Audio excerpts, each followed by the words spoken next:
I got that head nod game that make you twist and that. Woo ha! I got you all in check.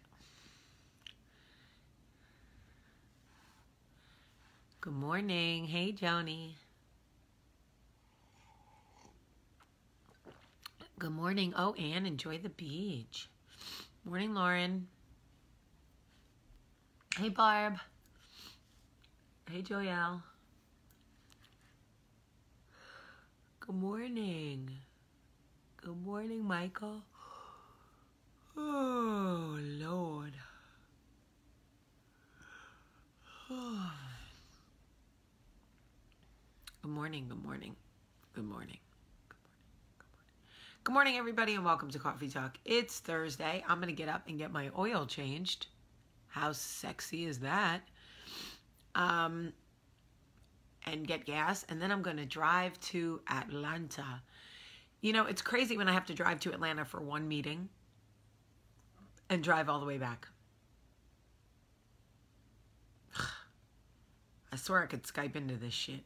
Isn't that why we have technology?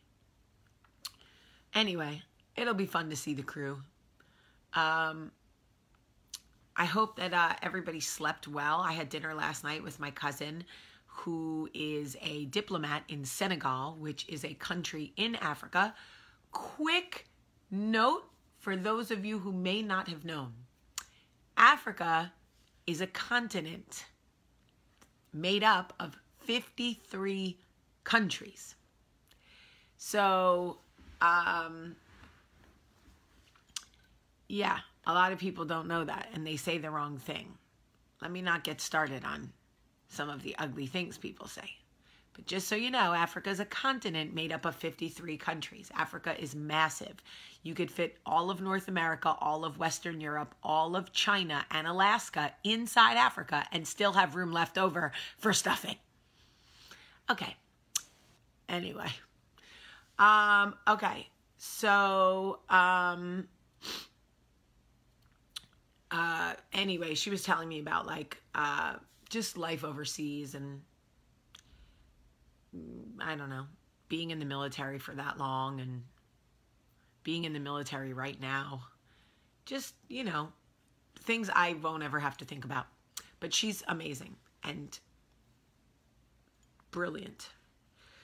It's amazing how when you have dinner with someone who is brilliant, you become marginal. You realize how marginally smart you are. Okay, so Michelle Williams from Destiny's Child. You all know Destiny's Child, right? Won't you pay my bills, keep telephone bill, keep paying my automobile, then maybe we could chill. I don't think you do. So you and me. Okay, Destiny's Child. Michelle Williams is the singer from Destiny's Child, the one that sort of didn't really sing alone very much. She was more of like the harmonizer, the bass voice, the Lance Bass of the group. Anyway, this week, Michelle announced that she was checking herself into a mental health facility to be treated for depression. And she has been speaking since 2013, I think, or 2015, 13, about her battle with depression and that she was suicidal. And she tried to deal with a lot of that on her own. And she has now gotten to the point where she needs special help. And she checked herself into a facility. And I was so disheartened by the comments. But the comments that got me, okay, let me say this. A lot of the comments were good for her, get the help you need, blah, blah, blah, right? But some of the comments were, how could you be part of the most successful girl group of all time, have all that money, be best friends with Beyonce, be that skinny, be that pretty, and still have mental health issues? And I realized that these young people really and truly believe that money or friends or a body or whatever could somehow prevent you from having mental health issues. I understand if you don't have money that you would assume having a lot of money would make everything better. The truth is, if you suffer from depression, it doesn't matter who you're surrounded by, how much money you have. Look at, God, what's her name, Jamie? Her name is, the famous designer that committed suicide a couple of weeks ago. I have dementia, so you know I won't remember. Look at Anthony Bourdain. Anthony Bourdain had more money than he could spend in 5 lifetimes. Kate Spade. Look at Kate Spade. Sold her company for like $100 bazillion. Money does not cure mental illness. Money does not relieve people who are suffering from depression. Being friends with Beyonce wouldn't change that. If you are truly suffering from depression, it goes back to telling people with depression are not lazy. People with depression are not taking the easy way out. This is a real disease. It would be like someone telling my dad when he had lung cancer, I don't understand. You got a wife and great kids. What are you so sick for? What? It literally is the same thing.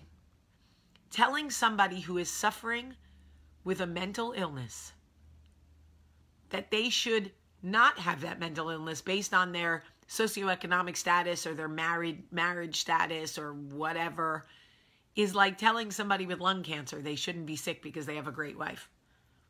It is an actual disease that affects your mind. It is a disease of the mind, just like lung cancer is a disease of the lung, and diabetes is a disease of the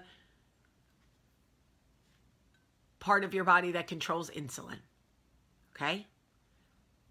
I think can't remember. Wow. Really good at this.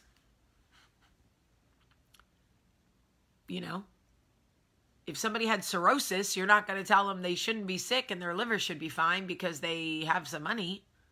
It's like we have to lift the stigma off mental illness. We have to allow people who have this disease to say, I have a disease of the mind and I need treatment.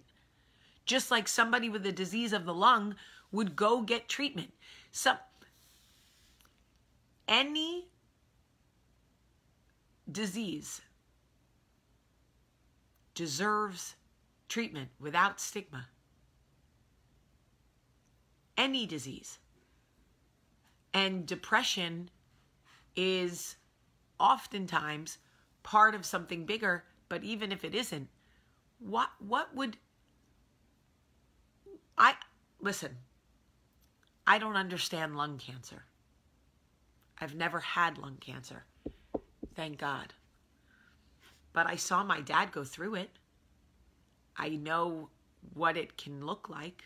I know the havoc it can wreak on somebody's body. Nobody would ever, ever, ever tell my dad not to get help.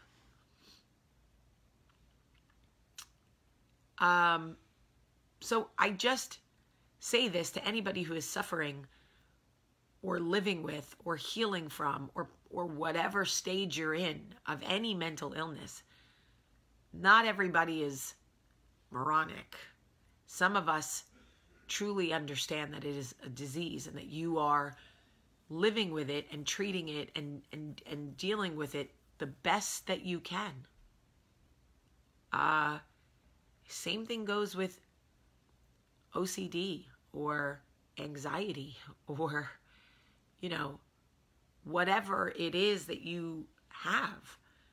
Like, why can't we I always say, if you can't make somebody's day better, just don't make it worse.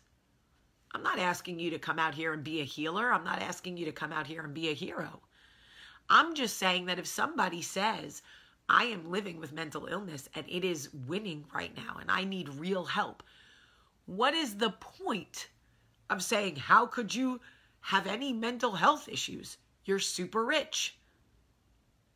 I mean, obviously, if being super rich cured people of mental illness, Robin Williams would still be alive. That beautiful Phil Hartman from Saturday Night Live would still be alive. The lead singer of Linkin Park would still be alive. Kurt Cobain from Nirvana would still be alive. Jesus, Elvis Presley would probably still be alive. Most likely Marilyn Monroe would still be alive. Like, money has nothing to do with it. In a lot of ways, fame and money make it worse. I believe that in a lot of ways, fame and money make it worse because you then have the added pressure of looking at your life going, how could I be depressed when I have all of this amazing, when my life has been so full of blessings? How could I be depressed? How dare I be depressed when people have it worse than me?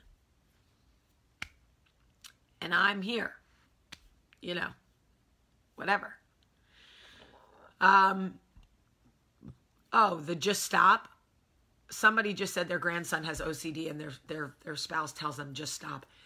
I can't even tell you how many people say things to people with OCD or tics or Tourette's. Just stop. Oh, why didn't I think of that? Just stop. I should have thought of that. I'm depressed. I can't get out of bed. Just get out of bed. Oh, why didn't I think of that? To just get out of bed. Guys, these people are doing the best they can. Be thankful you're not living with it and then pray for them. That is the best thing you can do, is just add them to your prayer list. I a lot of times just pray for people, anybody suffering.